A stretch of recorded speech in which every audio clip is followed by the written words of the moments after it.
বুকের ভেতর অনেক ঝড়, বুক পেতেছি গুলিকর।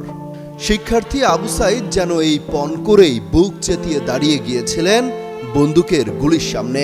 তিনি হয়তো ভেবেছিলেন এভাবে বুক পেতে দিলে পুলিশ হয়তো গুলি করবে না তাকে, লজ্জায় তারা হাত গুটিয়ে নেবে। কিন্তু কিসের কি? সেই মুহূর্তে পুলিশ যেন হায়নার রূপ ধারণ করে, নির্দ্বিধায় চালাতে থাকে একের পর এক গুলি। নিরীহ নিরস্ত্র আবু সাইদের বুক ভেদ করে চলে যাওয়া গুলিতে যেন রক্তাক্ত হয়ে যায় স্বাধীন বাংলার মানচিত্র। লোমহর্ষক সেই দৃশ্য গণমাধ্যমে প্রকাশ হওয়ার পর দাবানলের মতো ছড়িয়ে পড়ে আন্দোলন। আর দমানো যায়নি। একের পর এক গুলি, হামলা, হত্যাযজ্ঞের পরও এক সেকেন্ডের জন্য নিয়ন্ত্রণ করা যায়নি আন্দোলন। তাই তো পুলিশের শীর্ষ কর্মকর্তারা পর্যন্ত বাধ্য হয়, গুলি করি মরে একটা, বাকিটি আর যায় না স্যার। এতে আর বুঝতে বাকি থাকে না আবু সাইদ নিজের জীবন উৎসর্গ করে যে আগুন সবার বুকে জ্বালিয়ে দিয়ে গেছেন তা নির্ভার নয়।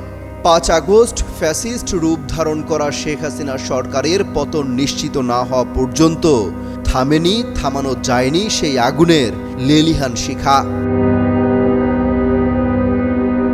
আবু সাইদের সহপাঠীরা বলছেন, ইতিহাসে আবু সাইদরা বারবার না একবারই আসে।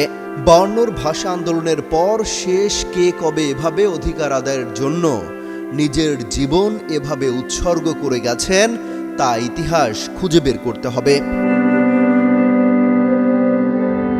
বৈষম্য বিরোধী আন্দোলনের নেতারা বলছেন, যারা ১৫ জুলাই পর্যন্ত চুপ ছিল, পিছে ছিল, তারাও আবু সাইদের এই দৃশ্য দেখার পর আর ঘরে থাকতে পারেননি। গোটা দেশকে কাঁদিয়ে গেছেন আবু সাইদ। গত বছর ১৬ জুলাই রংপুর পুলিশের গুলিতে নিহত হন আবু সাইদ। পরদিন থেকে সারা দেশে ডাকা হয় কমপ্লিট শাটডাউন। সেই কর্মসূচি দমনে কারফিউ জারি করা হলেও তাতে দমানো যায়নি আর।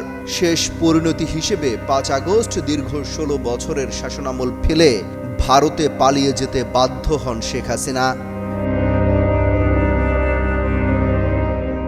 অমিত হাসান রবিন, যুগান্তর নিউজ।